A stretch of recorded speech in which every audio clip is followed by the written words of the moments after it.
the experience since Civil War. What is the Democratic Party? Hi. I said that I would come and do a 3-card reading for to show what a 3-card reading is like and what each card position is, and also a 6-card reading. I think I'm going to have to set up a different way of doing it, though, because it doesn't look like it's very good when it comes to light. In other words, too much light and not enough light at the same time. Let's see. See if I just change it a little. Okay. Monopolies against overruling power, and not to have the government. Okay. First, to let you all know, we are using the Thoth deck that was made by Aleister Crowley, and that's what we'll be using in all of my videos. Until I'm with the with talking about the meanings and everything, and then we'll switch to another deck. So right now, and for the foreseeable future, it will be the Thoth deck, Aleister Crowley deck, which is a pretty awesome deck when it comes down to it. A lot of the symbolism is Egyptian. Should have done this earlier with a lot more natural light. As I've mentioned before, I think one of the real challenges for all of us what is if it turns out to be too horrible, I'll just these ideological litmus tests. We're doctrinaire enough. Let's see what I can do. Trump's president, he's non-ideological and pretty transactional. It's all about loyalty to him. Try to get it a little bit closer. It's a good idea though for moderates to be exiting this party. Moderates who could potentially tamp down on his more extreme impulses, his more hardline impulses. Oh, that was definitely not a help. Party you're in, you're supposed to be a check on the president, check on the executive branch. Without people who are willing to do that in the Republican Party, are you guys going to suffer as a party? Yeah, I know. It could be a lot better. But this is a learning experience. This is the first informational one. So next on Tuesday, no, it's Monday that I'm planning on doing it again. On Monday, it will be totally different, because I will have figured it out by then. Of course, you at first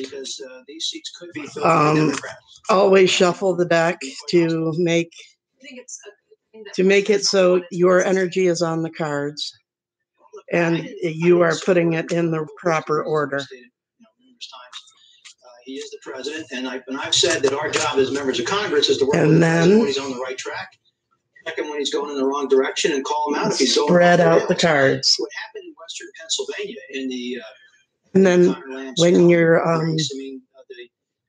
after that, you pull out one card while you're thinking about the past of your situation, whatever it is that you wanted to learn about. Running these seats, and that seat. The president won by 20 points. You shouldn't look at it as a plus 20 Trump district. In this case, for me, it is the 5 of Swords. It looks like, looks pretty horrible, doesn't it? The name of it is Defeat. And he just thought that everybody voted for the president, just loved him, and in fact, maybe it's actually one of my favorite cards. Because it talks about how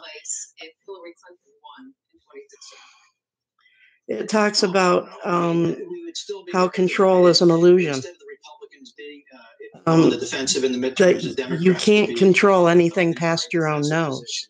I mean, I couldn't support Hillary Clinton either. So being in control of the situation is not something that you can really do. And that is, in this case, the past of my situation.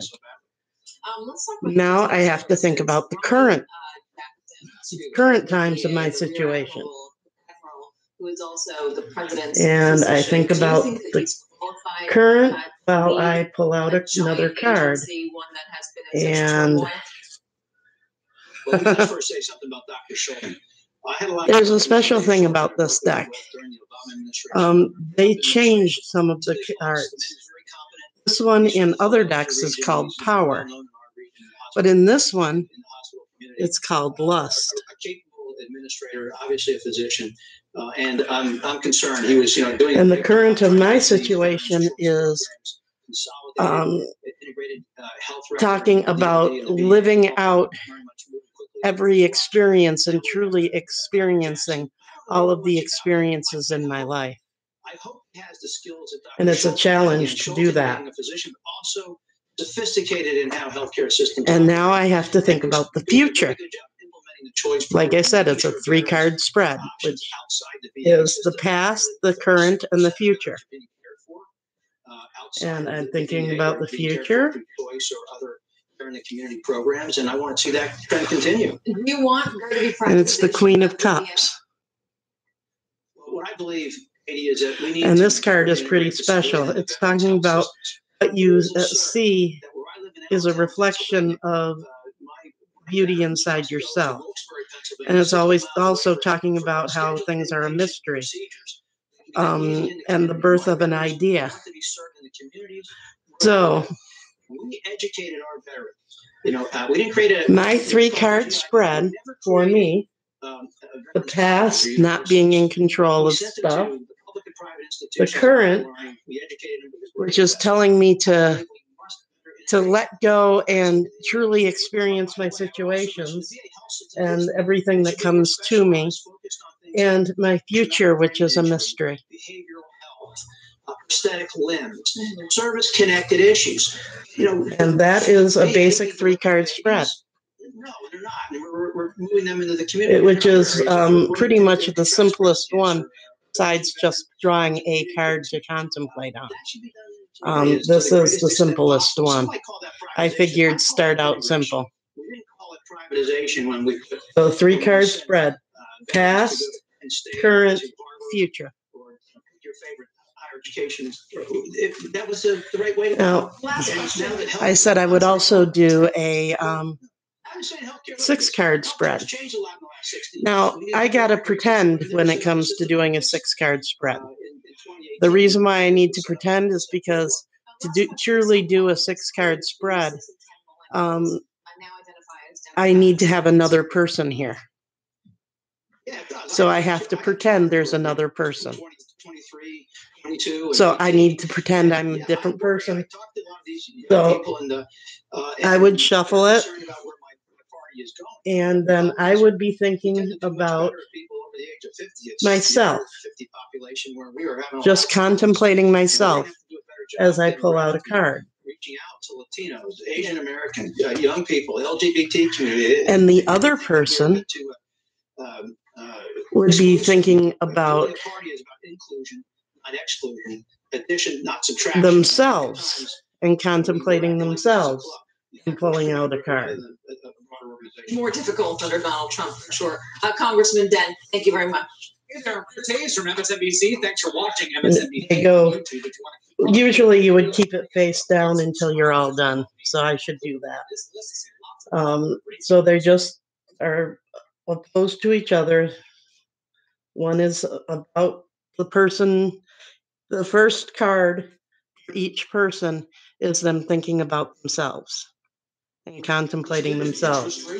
Next is contemplating the other person and putting it down.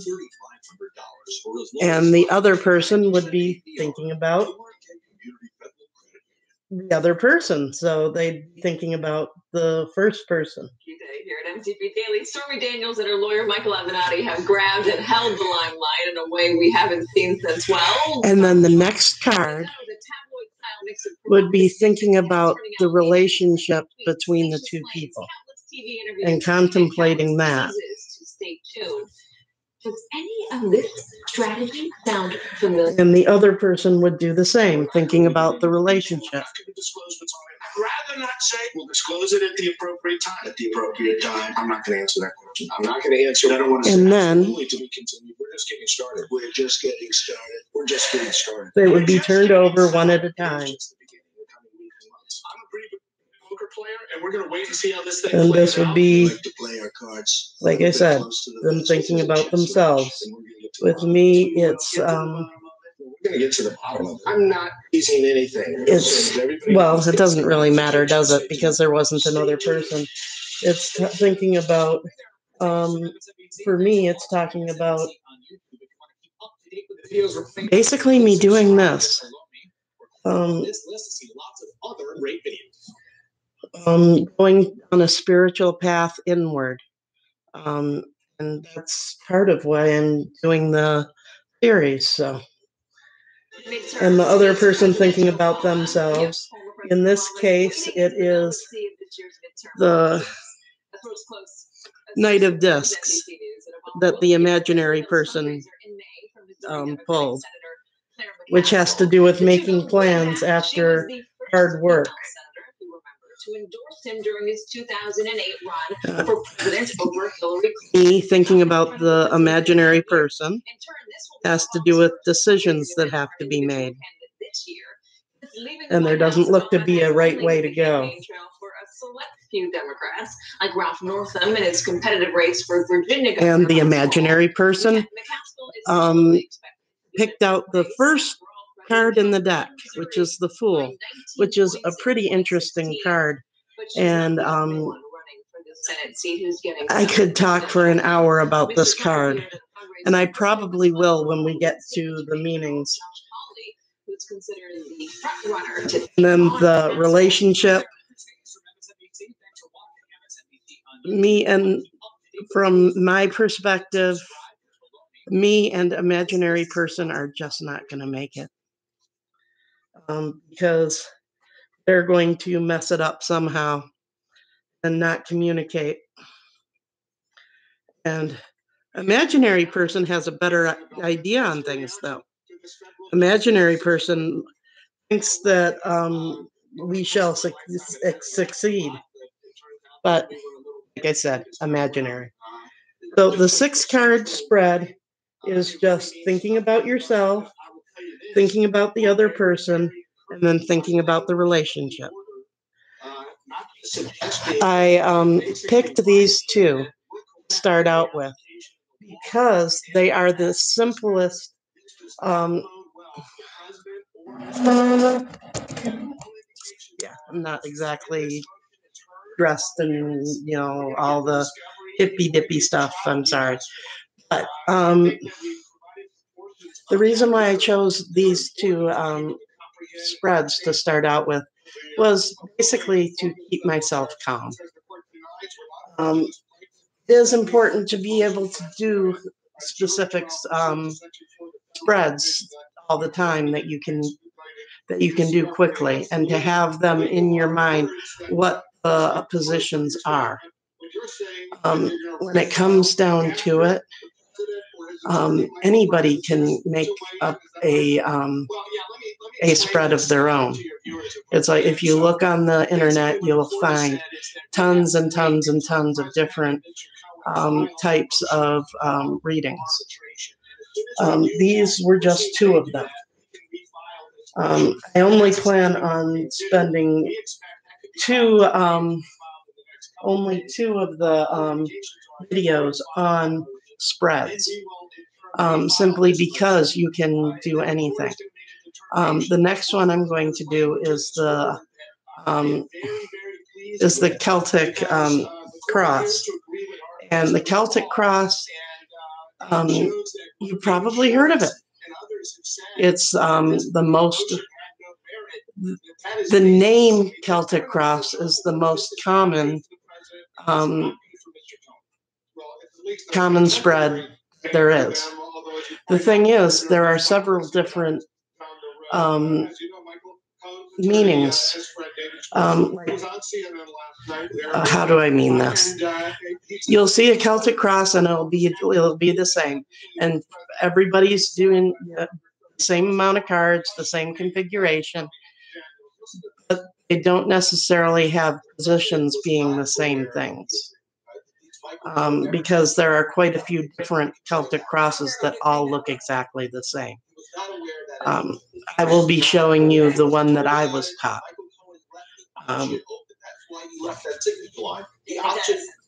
The one that goes best with this deck, in my opinion, because this deck is a little special, in my opinion. It goes more to learning about yourself. There are some decks that are better when it comes to looking outward into the world. This one, okay, some decks will tell you that you are going to meet a tall, dark, black-haired person, blah, blah, blah, blah, blah. This deck will tell you that you feel this particular way when you meet someone. This is more about learning about yourself, and in many ways self-healing and self-empowerment.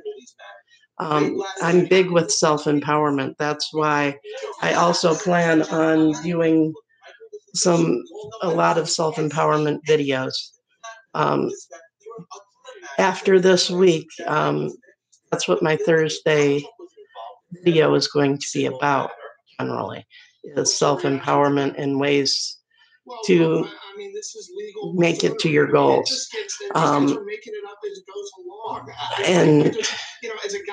to have a beautiful life. And that's what I'm going to try and emphasize on Thursdays. And on Mondays, I'm going to be doing the tarot. But since I just started doing it, I figured I'll get a few of the meanings first. Well, not meanings. A couple of the spreads over with first. And then I will be doing, from here on out, on Thursdays, I'll be doing the self-empowerment. And on Mondays, I'll be doing the tarot. Like I said, we're going to be doing the Celtic cross on Monday. And then after that, on Mondays, we're going to be looking into the reasons behind the meanings and how you can learn to do readings with an Aleister Crowley deck without looking at a book. That's the important thing. It's like people have their noses stuck in books all the time. And I want to teach you how to do it without looking in a book. So it'll be in your head and you won't have to look in a book. The way to do that is to look at the symbolism behind it. So then you'll be able to see on the card what it's about. And that's what we're going to be doing. But then I talked a little bit about that in our introduction video. But that's what this is all about. It's learning how to do this without looking in a book and being able to integrate this card working with this card working with this card, so you can actually get a full story and actually understand what the cards are trying to tell you. Because anybody can do this. I'm not special. Well, I think I'm special. But I've been doing this for a very long time. You can do this too. It's like, but look at the cards. There's a lot in these cards. A lot in these cards. A lot of symbolism. And that's what I want to teach you, is the symbolism. Like I said, today it was emphasizing on the two different spreads. Monday it'll be another spread. And then because you have to be able to put the cards down while you're learning how to do this. So that's why the spreads first. But I'm rambling at this point. I will be very honest, I procrastinated like crazy, and that's why the light's bad, because I waited too long. Hello, Andrea. I hope you're interested in tarot. I'm going to be turning this off. Like I said, Monday is the Celtic Cross, and after that, we're getting into the symbolism and what. We'll start out with the aces. The Ace of Hearts, the Ace of Cups. Well, the Ace of Hearts is the Ace of Cups. Off and enjoy. Well, I don't know. I think you'd have to ask Keith Davidson. I mean, that's never been my line of work.